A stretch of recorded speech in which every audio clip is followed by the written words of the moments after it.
On July 1st, 1963, Joshua Lawrence Chamberlain was brought a group of mutineers from a disbanded Maine regiment.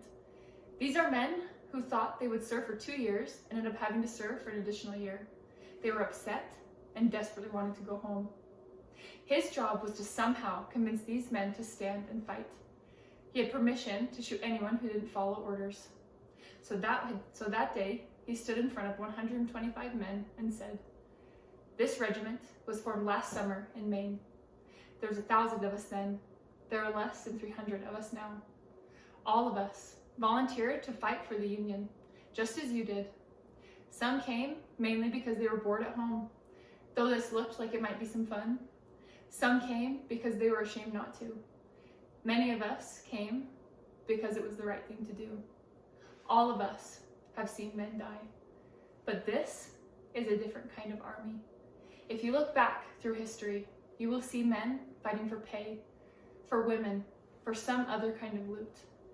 They fight for land, power, because a king is leading them, or just because they like killing." He proceeds, "But we are here for something new. This has not happened in the history of the world. We are an army out to set other men free. America should be free ground, all of it, not divided by a line between slave, state, and free, all the way from here to the Pacific Ocean. No man has to bow. No man born to royalty. Here, we judge you by what you do, not by who your father was. Here you can be something. Here is a place to build a home. But it's not the land. There's always going to be more land. It's the idea that we all have value, you and me. What we're fighting for, in the end, we're fighting for each other."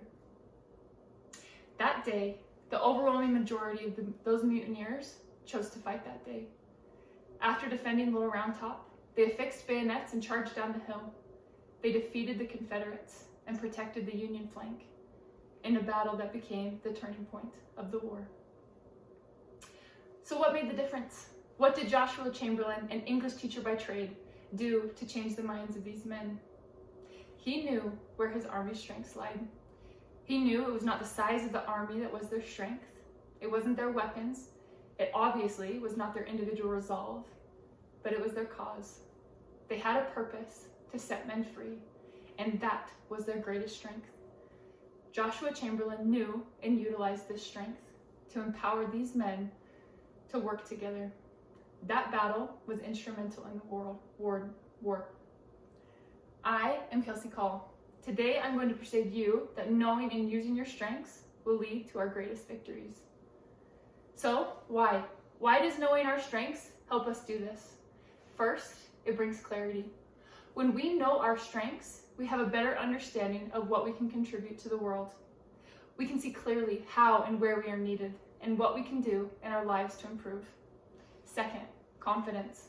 How often do we shy away from an opportunity because we don't feel confident that we are enough? When we know how to use our strengths, we go into situations confident that we can accomplish whatever task we are given. Next, purpose and passion. The extraordinary thing about our strengths is they often align beautifully with what we're passionate about.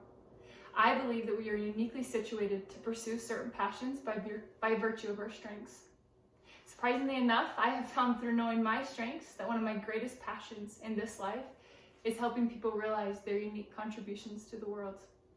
Which brings me to the last reason why we need to know our strengths. The world needs what you have to offer. There are no two people in the world that will have the exact same mix of strengths. You can find two people who both may be analytical, creative, and communicative, but they come from different lives, different backgrounds. They have different experiences, and they will manifest those strengths differently. We need diverse strengths and perspectives. The world needs it. Knowing our strengths is going to help us in so many facets of our lives and the lives of others. Let me give you an example from my own life. I have spent a lot of time learning about and developing my strengths. I have learned that good or bad, I do not give up very easily, and I have worked hard to develop what Angela Duckworth calls grit. So at this point in the semester, when I have a persuasive presentation to record, a 15-page paper to write, and approximately 17 more assignments due, I think about dropping out of college one semester shy of my bachelor's. which, to be fair, at this very moment sounds like a really, really good option. But I don't. I stick it out. I push through these deep desires to quit because I know myself. I know that I have an ability to persevere. So I held on to that and I finished what I started. So we know why knowing our strengths helps, but what does that translate to in real life? According to a survey conducted by Gallup, people who use their strengths every day are 3 times more likely to report having an excellent quality of life, 6 times more likely to be engaged at work, 8% more productive, and 50% less likely to quit their jobs. So, where do we start in finding our strengths?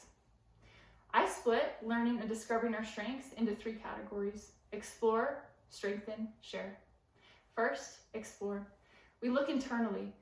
We go through and we ask ourselves, what am I good at? What times in my life and what experiences have I had where I go through and I say, this is one of my strengths. I excelled in that moment. Second is asking those around you. Those who love us and those who have been around us, they're going to be able to know what our strengths are, and they're going to see things in ourselves that we are not able to see. Next is strength testing. There are so many amazing strength testers out there. Clifton Strength Finders, High Five, there's so many of them. Just go ahead and Google and you will see so many. Next is strengthen. Once we know and we've figured out what our main strengths are, we go through and we can learn about our strengths. We can Google, we can figure out different ways that we can improve on them. Next is be patient. We have to be patient with ourselves as we develop these. Third, practice. Try bringing your strengths into everyday aspects of your lives. And fourth, have grit. Continue with your strengths and work hard to develop them. And finally, share. Once we have these strengths, we need to share them, whether that's in the workplace, our personal lives, relationships, and with the world. Like I said, the world needs what we have to offer. Finally, Joshua Chamberlain also said, the power of noble deeds to be preserved and passed on to the future. Knowing who we are and letting ourselves be authentic in our strengths is one of the noblest things we can do. When we know who we are, we can empower others to do the same, creating a culture and future where knowing our strengths will lead us to our greatest victories. Thank you.